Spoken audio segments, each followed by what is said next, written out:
औज़ुबिल्लाहि मिनश्शैतानिर्रजीम बिस्मिल्लाहिर्रहमानिर्रहीम।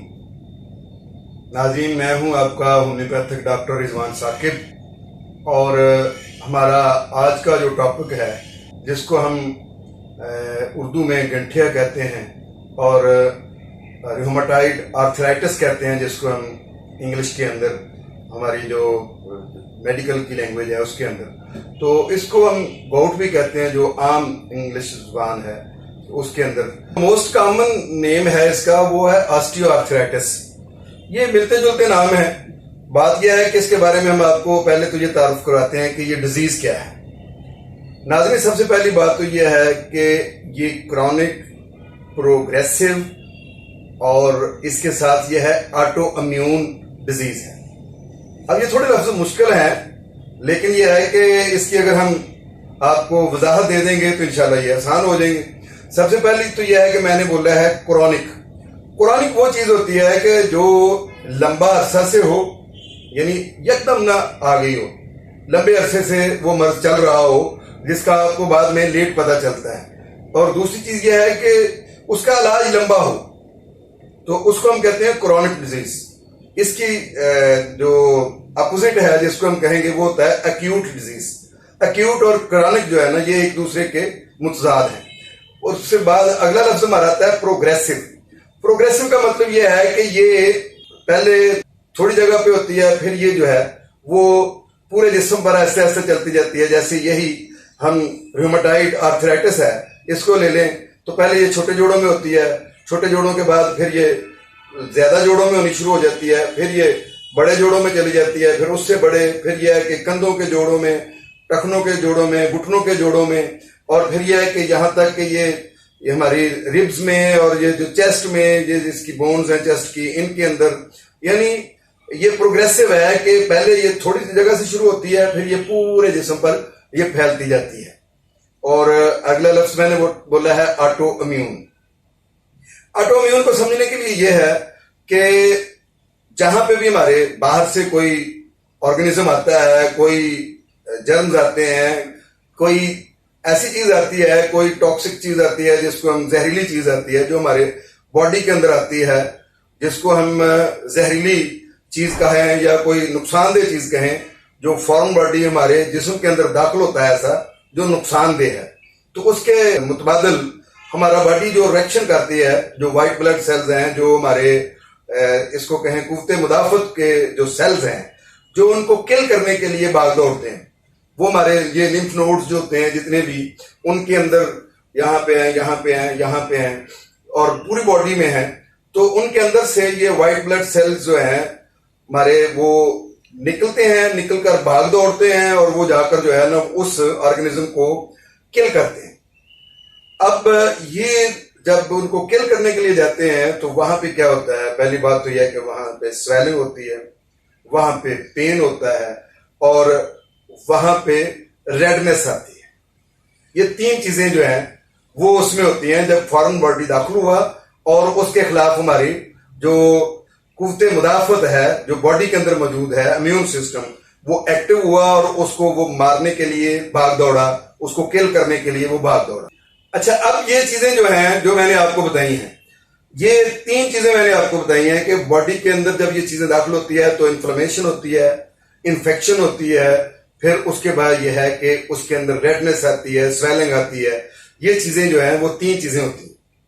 अब auto immune disease में क्या होता है? ऑटो इम्यून डिजीज में ये होता है कि हमारी जो सेल्स हैं, जो कुव्वते मुदाफत के सेल्स हैं, इम्यूनिटी के सेल हैं, जो हमारे बॉडी की हिफाजत करते हैं, उन सेल्स को एक रॉन्ग मैसेज मिल जाता है, गलत पैगाम मिल जाता है। वो क्या पैगाम मिलता है कि आपकी बॉडी के अंदर कोई ऐसा ऑर्गेनिज्म जो है वो दाखिल हो गया है, ऐसी फॉरेन बॉडी जो है वो दाखिल हो गई है और उसने बॉडी को नुकसान पहुंचाना शुरू कर दिया है। और ये फौज जो है, जो हमारी कुव्वते मुदाफत की फौज है, ये सेल्स जो हैं ये उसको किल करने के लिए भाग दौड़ते हैं। अब वहां तो कोई चीज मौजूद नहीं थी, तो ये आपस में ही या बॉडी की चीजों को ही नुकसान पहुंचाना शुरू कर देते हैं। जब ये बॉडी को चीजों को नुकसान पहुंचाना शुरू कर देते हैं तो वहां हमें पेन पहले नहीं होता, पहले वहां स्वेलिंग नहीं होती, और फिर यह है कि वहां पे हमें سٹارٹ میں وہاں پہ ریڈنس نہیں آتی ہے، کوئی ایسی چیز جب انفیکشن نہیں ہوتا ہے، وہاں پس نہیں موجود ہوتی ہے، تو ایسی ڈیزیز کو جس کے اندر جو ہمارے سیلز ہیں، وائٹ بلڈ سیلز ہیں، جو ہماری امیون سسٹم کے جو سیلز ہیں، وہ جب کسی بیماری کو دیکھے بغیر ہی اپنے ہی جسم کے کسی حصے کے خلاف لڑنے کے لیے چلے جاتے ہیں، تو اس کے بعد جو ہے وہ اس کو ہم آٹو امیون ڈیزیز کہتے ہیں، اور یہ چیز پیدا ہو جاتی ہے۔ وہ آپ ایسے ہی کہیں کہ یہ سیل جو ہے نا، ان کو دیکھ کر جو ہے وہ جسم یہ کہتا ہے، تیر کھا کے دیکھا جو کمی گاہ کی طرف، تو اپنے ہی دوستوں سے ملاقات ہو گئی، یا وہ کہتے ہیں کہ اپنے ہی گراتے ہیں نشیمن پر بجلیاں، یعنی اس کا اب حل ہی کوئی نہیں ہوتا نا۔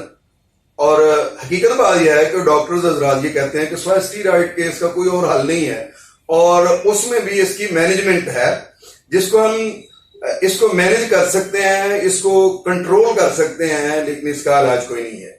تو یہ ریوماٹائڈ فیکٹر جو ہے، آسٹیو آرتھرائٹس جو ہے، اور جس کو ہم یہ کہتے ہیں ریوماٹائڈ فیکٹر جس میں پازیٹیو آ جاتا ہے، اس کے لیے جو ہماری میڈیسنز ہیں ہومیوپیتھی کی، یہ تو ہم انشاءاللہ آپ کو اینڈ پہ بتاتے ہیں کہ کیا ہے، لیکن یہ چیز جان لینی چاہیے کہ یہ کرونک ہے، پروگریسو ہے، آٹو امیون ڈیزیز ہے۔ یہ تین چیزیں جو ہیں اس کے اندر لازمی ہوتی ہیں۔ باقی ایسی بہت ساری بیماریاں ہیں جن کو ہم آٹو امیون ڈیزیز کہتے ہیں، ان میں سے ایک یہ بھی ہے جس کو ریوماٹائڈ آرتھرائٹس کہتے ہیں، تو جس کو ہم عام زبان میں گنٹیا کہتے ہیں۔ سب سے پہلے تو یہ ہے کہ یہ موروثی بھی ہو سکتا ہے، والدین کو ہے تو ہمیں بھی ہو سکتا ہے۔ دوسری چیز یہ ہے کہ جو لوگ زیادہ ہیلدی ہیں، موٹے ہیں، ان کو زیادہ ہوتا ہے۔ ایج فیکٹر بھی ہوتا ہے کہ جو لوگ 40 سے اوپر ہیں ان کو زیادہ ہوتا ہے۔ پھر یہ ہے کہ یہ جنڈر کے والے سے بھی ہے، فیمیل میں یہ نسبتاً زیادہ ہوتا ہے، جو میل ہیں ان میں اس کی ریشو کم ہے، لیکن دونوں میں ہوتا ہے، یہ نہیں ہے کہ ایک میں ہوتا ہے۔ اور اگلی چیز یہ ہے کہ جن کے یہ مسوڑے جو ہیں ان کے اندر انفیکشن مستقل رہتا ہے، ان کو جلدی ہو جاتا ہے، اور ان میں یہ زیادہ دیکھا گیا ہے۔ اس کے علاوہ جو لوگ ٹھنڈی جگہوں پر رہتے ہیں ان کو گرم علاقوں میں رہنے والوں سے زیادہ اس مرض کا شکار ہوتے ہیں وہ، یا جو لوگ اے سی کمروں میں زیادہ رہتے ہیں، ایئر کولر کا زیادہ استعمال کرتے ہیں، مرطوب علاقوں میں رہتے ہیں، ان لوگوں کو یہ زیادہ ہوتا ہے۔ عام طور پر جو لوگ پانیوں میں کام کرتے ہیں، دھوبی ہیں یا جو مچھیرے ہیں، یا جن لوگوں کا زیادہ کام پانی کے اندر ہوتا ہے، ان کو بھی دیکھنے میں آیا کہ یہ زیادہ ہوتا ہے۔ تو ناظرین، یہ وہ کازز تھیں جو ہم مین بتا سکتے ہیں، لیکن جو آٹو امیون ڈیزیز ہوتی ہے اس کی عام طور پر کازز ان نون ہوتی ہیں۔ البتہ اس کی مینجمنٹ میں یہ ہے کہ عام طور پر اس کے لیے اسٹیرائڈ دیے جاتے ہیں، جیسے ڈیلٹا کورٹل ہے وہ اس کو دی جاتی ہے ایسے پیشنٹ کو، اور اس سے یہ ہوتا ہے کہ ہمارے وائٹامن ڈی بہت ڈیکریز کر دیتے ہیں، ہڈیاں جو ہے وہ کمزور ہو جاتی ہیں اور خود ٹوٹنا شروع ہو جاتی ہیں زیادہ اسٹیرائڈز لینے سے۔ پھر ہمارا جو برین ہے اس پر بھی اس کے اثرات پڑتے ہیں، مریض اریٹیٹ رہنا شروع کر دیتا ہے، اور اس کے علاوہ یہ ہے کہ باڈی کے اندر اور بہت ساری چینجز، بلا وجہ موٹاپا ہونا شروع ہو جاتا ہے۔ حالانکہ یہ جو ریوماٹائڈ آرتھرائٹس ہے اس کے اندر اس کی ایک علامت یہ بھی ہے کہ ویٹ کم ہونا شروع ہو جاتا ہے۔ تو علامات میں آئے تو ہمیں ایک تو ویٹ کم ہونا شروع ہو جاتا ہے، ہلکا بخار رہتا ہے، ہلکا بخار کے علاوہ طبیعت نڈھال رہتی ہے، خاص طور پر صبح کو اٹھنے کو دل نہیں چاہتا، اور اگر صبح اٹھیں بھی تو بڑی تھکاوٹ کے ساتھ اٹھا جاتا ہے، اور ہمارے جوائنٹ، ہاتھ اور چیزیں جو ہیں وہ ایسے لگتا ہے جیسے سن ہوئی ہیں یا ہماری باڈی کے ساتھ نہیں ہیں، اور کوئی 1 گھنٹے کے بعد جو ہے وہ نارمل آنی شروع ہو جاتی ہیں۔ جب یہ چیز زیادہ ڈیولپ ہو چکی ہوتی ہے تو اس وقت یہ ہوتا ہے کہ ہمارے چھوٹے جوائنٹس میں جو ہے وہ درد ہونا شروع ہو جاتا ہے۔ پھر یہ ہے کہ ہمارے چھوٹے جوڑوں میں جو ہے وہ درد شروع ہو جاتا ہے، اور چھوٹے جوڑوں میں درد کے بعد پھر اگلا مرحلہ یہ آتا ہے کہ بڑے جوڑوں میں درد شروع ہو جاتا ہے۔ بڑے جوڑوں میں درد کے بعد پھر یہ ہے کہ یہ ہمارے چیسٹ بون میں، ریبز میں اور इस तरह ये सारी जगहों पे दर्द शुरू होता है। आंखों के अंदर सुर्खी दाने वो बनने शुरू हो जाते हैं, आंखों में पानी तैरता रहता है। स्किन के अंदर जो है, जो आखिरी स्टेजेस हैं उनके अंदर स्किन के अंदर दाने बन जाते हैं पूरी स्किन में। और फिर अगली चीज ये होती है कि जोड़ इस कदर स्टिफ हो जाते हैं कि उनको हिलाना मुश्किल हो जाता है।